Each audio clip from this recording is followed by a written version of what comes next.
The Packers beat down the Titans and finally get a win down in Nashville.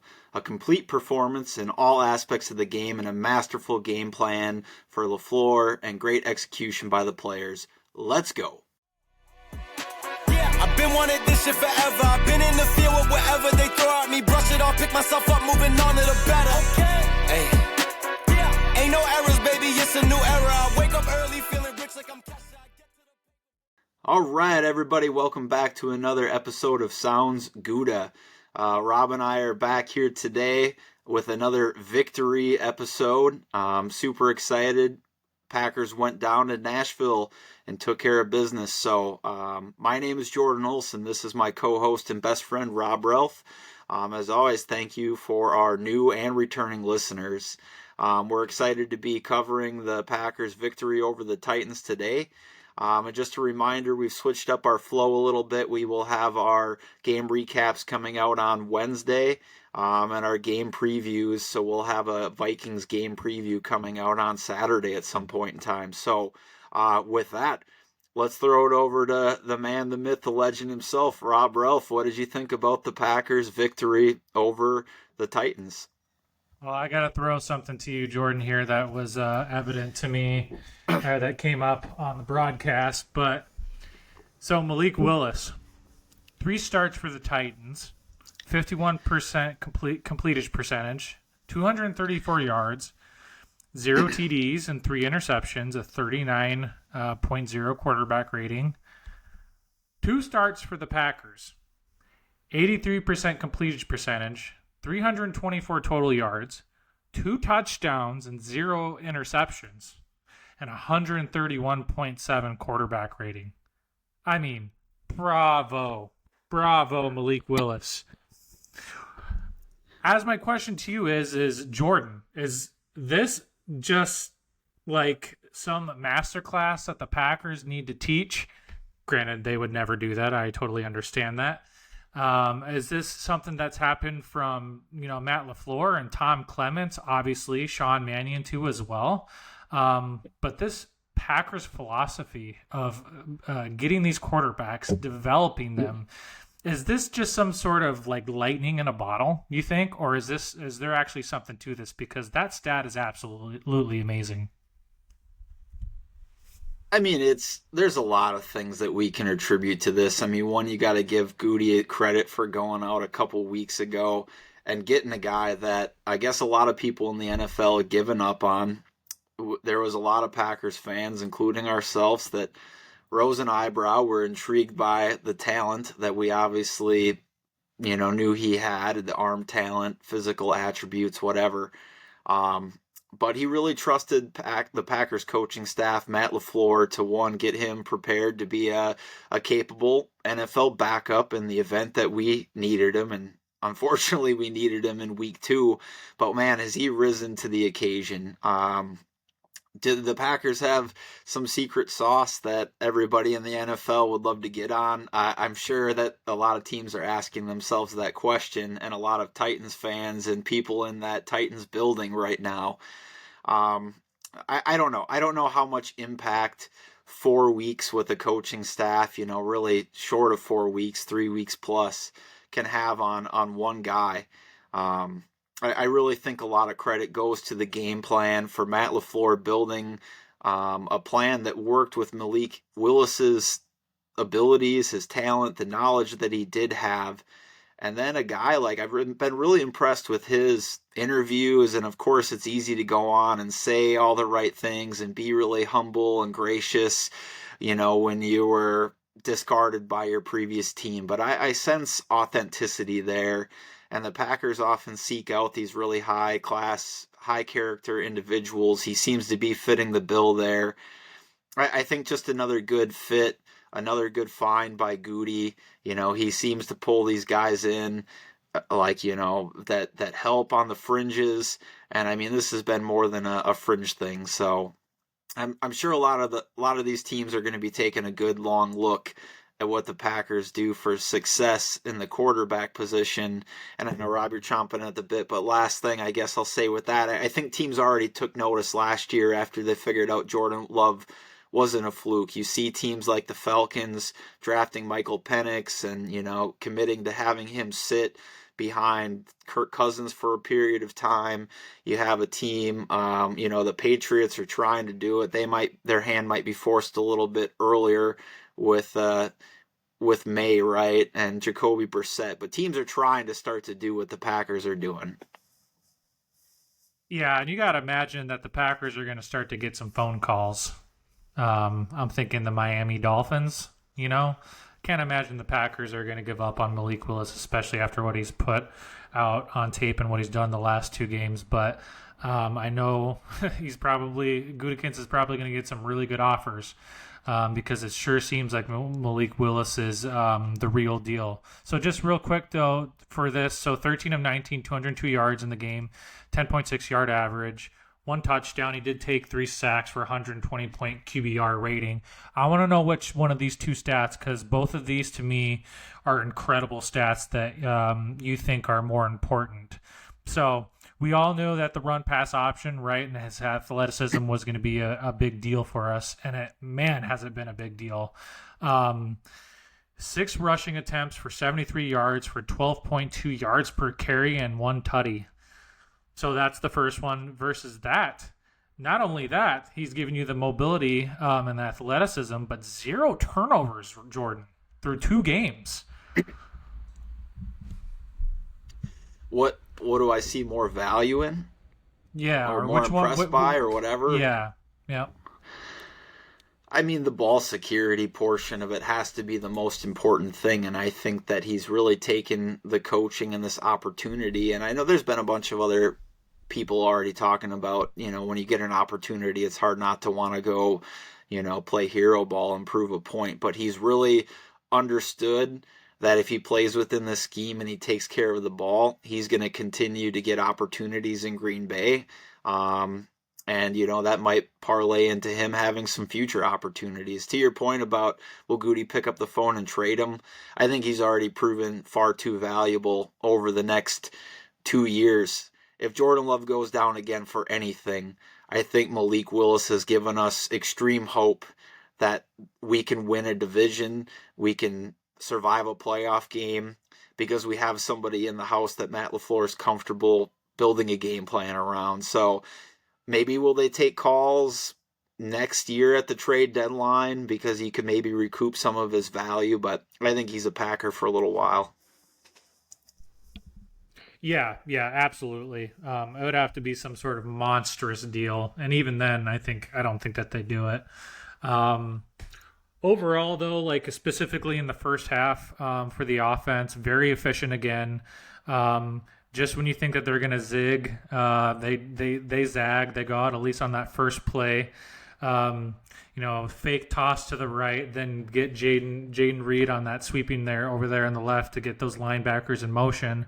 I thought Matt LaFleur, again, we said it on the last couple of episodes, or at least last episode, he needed to be in his bag again. And for that first half, man, everything seemed to be working. The run pass options, we knew it was going to be tough running on that middle of that defense, and I think for a couple times there it definitely was with Jeffrey Simmons and Sebastian Day, but just a masterful plan, at least so far in the first half. What are some other key takeaways from you, at least for the first half offensively? Well, I'm going to kick it over to you in a second, but I just wanted to put a kind of a little note for us in the future, especially if Willis has to start more for us. He has taken a lot of sacks in his young career already.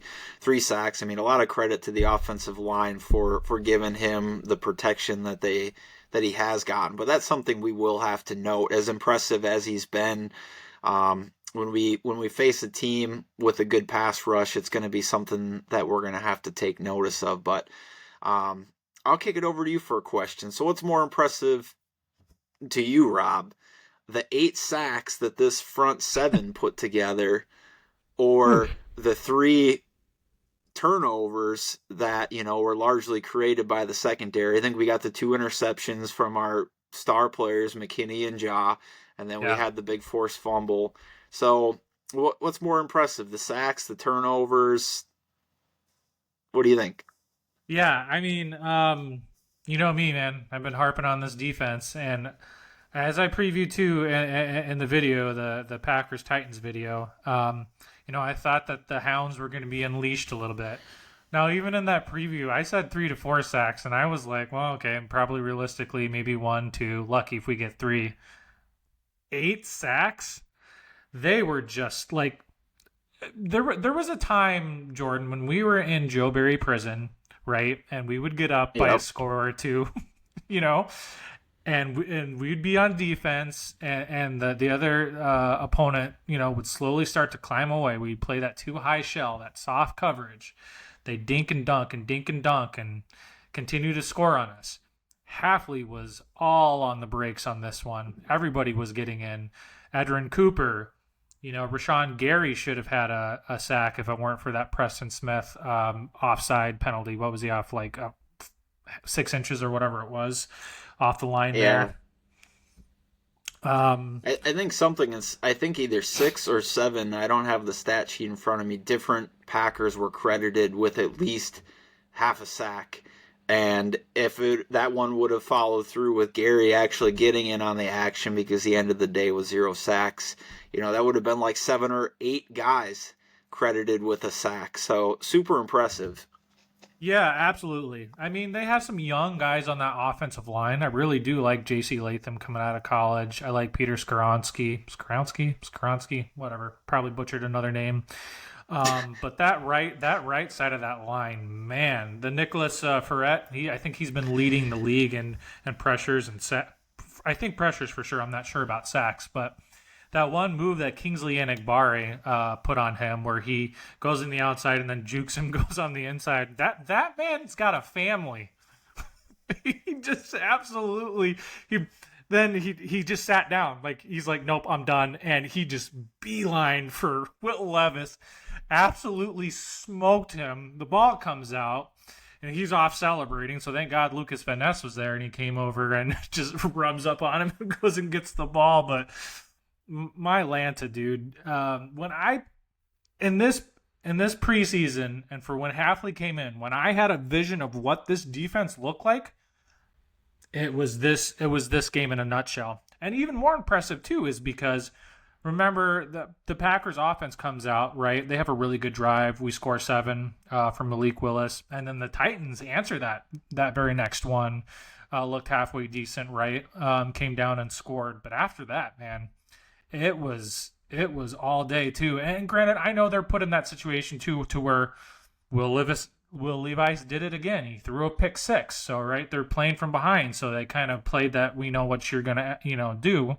You're going to need to pass the ball and catch up. So the pass rushers definitely teed off. But I've just seen so many, and correct me if you feel wrong too, Jordan, like so many times where the Packers got up big, a couple scores, maybe 10 points, 14 points or whatever it was. And the defense, rush for whatever it was, play too high, soft coverage. Halfley was blitzing almost until I think the last drive and was just absolutely making life hell for Will Levis. Yeah, and you mentioned that pick 6 that Jair Alexander had, and I think that was, obviously a big momentum killer for the Titans after they went out and felt like, hey, all right, we're going to score, we're going to keep up with the Packers, and, we do have a good D, but they're like, oh man, here we go again. And I think when Halfley smelled blood in the water, I think it was over from there.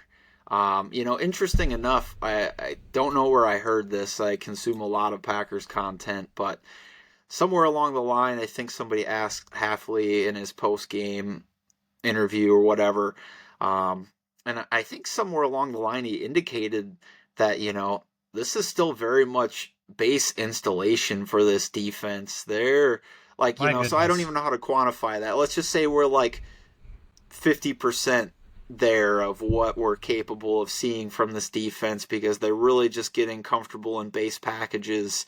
If that's the case, look out when we get to weeks 8, 9, 10, and he can really start to put some specials, some stunts, and some interesting things in there. I don't know. It's I'm starting to be able to like buy in publicly on this defense hype train. Yes. Yes. I mean, Yeah, no. I want to be there, but I mean, like, I just don't want to be that homer that's like, yeah, we're gonna have a top 5 defense again. We played that game too many times, but I'm a believer. You've been hurt for too long. You've been in Joe Barry prison for too long, my friend. Yeah, I mean, granted, like was the Pat their offensive line was pretty bad, specifically on that right side, right? And they were teeing off. I'll totally give that, but man, to get that many, which is what the most since I think 2005, it was saying on the broadcast. That's 19 years, man. That's a long damn time. That's a lot of football games that are being played too. That and as well. And before we jump off this for the defense, Xavier McKinney, 3 games, 3 picks. Do you think defensive coordinators are maybe going to try and like steer away from trying to throw to X, because right now he's on pace for 16 picks in 16 games, or 17, right? Excuse me. I mean, you would think, but also with the way that Halfley's defense is going right now, and the fact that he's just going to play cover 1 on the back, I mean, yep. With his instincts, I think it's going to be hard to not have him involved in a deep pass down the field, because he's finding himself in the right position more often than not. I mean, it'd be one thing to try to scheme him over to one side of the field or force him to have coverage on something, but I don't know. We'll see how that plays out. I do want to get to the offense, because there's a lot of good things there. But I do want to ask, and we won't make it a quick discussion, but maybe just give me a quick take on this. Who has been the most impressive defensive player for you, or maybe most surprising defensive player for you thus far through 3 weeks? That's a good one. I mean, Xavier McKinney, I didn't know he was going to be this good. Like, he is the best safety since your Charles Woodson / Nick Collins.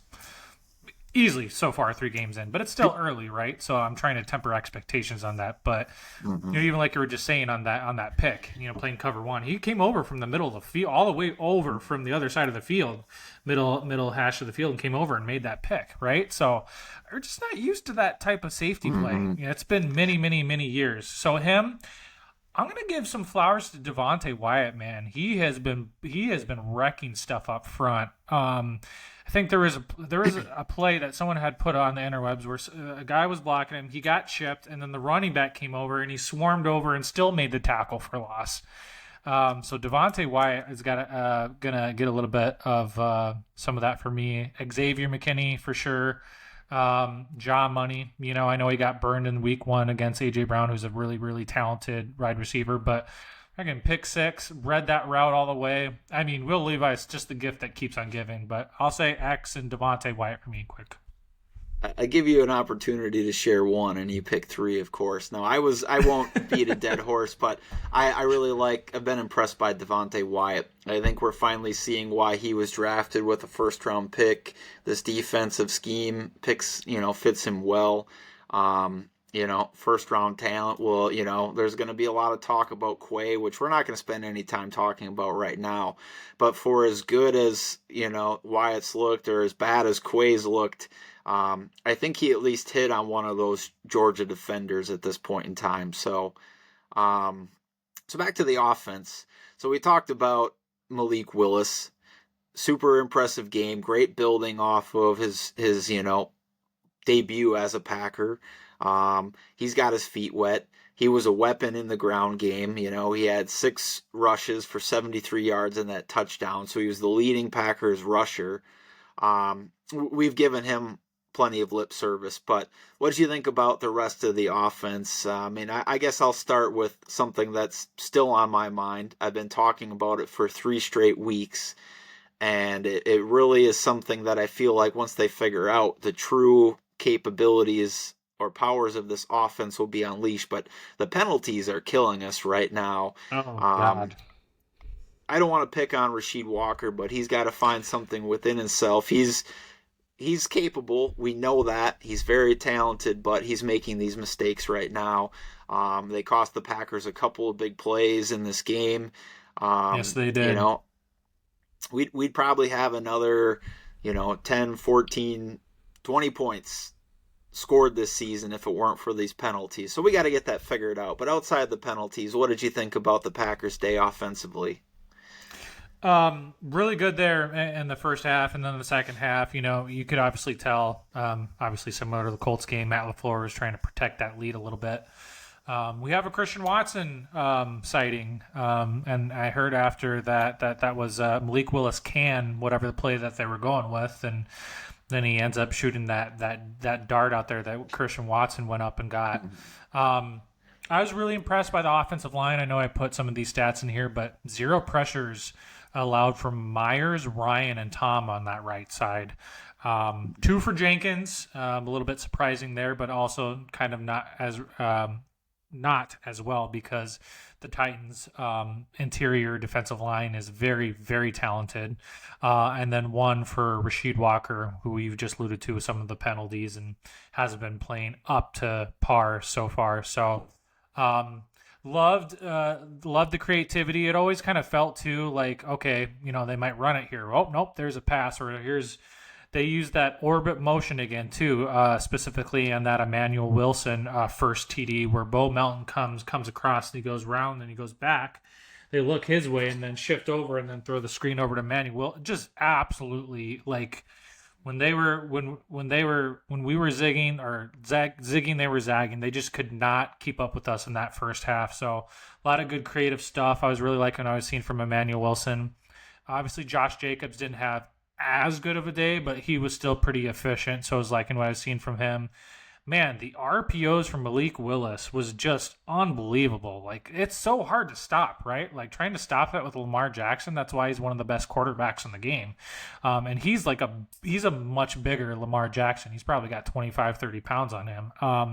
But his athleticism, I mean, he was letting that defensive end crash that whole time, and they had that design to where Tucker Kraft would come across and have they had a lead blocker of not 1, 2, sometimes 3 times, man. Those wide receivers and those tight ends, I don't have a stat on this, but I would love to know like blocking efficiencies, like who's the best in the NFL, because I feel like the Packers have to be towards the top, because every single time Jaden Reed is coming across, he's getting 8, 9, 10, 11, 12 yards, whatever it is. You're always having Tucker Kraft and the tight ends get some really good blocking. So just masterful stuff from them as far as that goes, and really efficient day from the Packers offense, specifically in the first half. Yeah, and we promised we were going to try to keep these episodes a little shorter here, so we don't have too much more that we want to give you here today. You hit a lot of the highlights. Just one quick other player that I'm going to continue to just really be impressed with, and I fall in love with Tucker Kraft a little bit more every single game. You mentioned Josh Jacobs not having a big day, but he had like a 20-yard run that was called back by one of the Walker things. Right. I think Kraft had a big play called back by one of the penalties. But Kraft is out there. He's doing the dirty work. He's an old school football player. I just really like Tucker Kraft, and I'm really excited to see him continue to grow in this offense, So just a quick look around the league. Some of those storylines, you want to hit us with a few of those, Rob? You just want me to do the Dak Prescott again. You're welcome. I'll do it. Here we go. The Vikings yeah, it's got to be every single time. The Vikings crushed the Texans. We obviously all know that that leads up for a hot matchup between the Vikings and the Packers at Lambeau Field that next week. I'll totally admit it. I thought the Texans would at least have a little bit more juice. I think you were kind of talking about it too as well, but they were getting killed by penalties and making a lot of mistakes too. Not to give the Vikings, I'm trying to give them their credit. Darnold has been amazing. We all know that storyline, and this is definitely going to be one of the better games of this upcoming weekend, but I thought the Texans would just show up a little bit better. Eagles tame the Saints offense. There's another one that I was just like, Saints at home, you can score on the Eagles. Just a complete dud there from the Saints. The Eagles are a really good team too, so that was one that definitely surprised me. The Bucks, This was my lock of the week. The Bucks lose a game at home to the Broncos. Bo Nix and Sean Payton. What are you doing, Tampa Bay Buccaneers? You're absolutely killing me. That was brutal. The Bears remain winless. Williams does get his first TD. Congratulations. Also 2 interceptions. He's getting pressured quite a bit, and he's making bad mistakes as far as that goes. So Panthers win after a quarterback change to Andy Dalton. I just feel like I don't know the NFL anymore. I just officially, you can call me done. It doesn't make sense. My bets this week were all off. A lot of them lost. So, anyways, the Panthers. A lot of surprises around the NFL this week. Not surprising, but the Lions, they took care of the Cardinals on the road. It was a fair game, but more surprising, the Rams without Puka Nacua and Cooper Kupp and a beat-up offensive line beat the Niners, and the Niners are 1-2 to start the season, which I have no apologies about whatsoever. And then the Falcons lose to the Chiefs, which, again, the Chiefs have their voodoo magic. But, I mean, the Chiefs really, they had that game in tow. But who knows, that Falcons loss, we'll cheer for the AFC in that game. The Falcons could have a tiebreaker with us down the road. So, a lot of surprises this week. Looking forward to week 4. Yeah. It's been anything like the first 3 weeks. Buckle up. So we appreciate everybody coming back on and listening to us. Jordan gave you the rundown, but we will be shooting out to a new way to put out our videos. Wednesday will be the recap from the game previous, and then Saturday we'll bring out our preview of that upcoming game. So just a heads up on that. We are both on Twitter. I am at Robber79. Jordan is at Olson Jord. Of course, we are on YouTube, so please make sure to hit that like and subscribe. Tell a Packer friend or two. We would genuinely appreciate it. And as always, too, Packers fans, we're looking forward to a really good matchup against 3-0 Vikings. And appreciate you all coming on. So we hope you have a Gouda morning, a Gouda afternoon, and a Gouda night. Take care. Go Pack, go. Been wanted this shit forever. I've been in the field with whatever they throw at me. Brush it off, pick myself up, moving on to the better.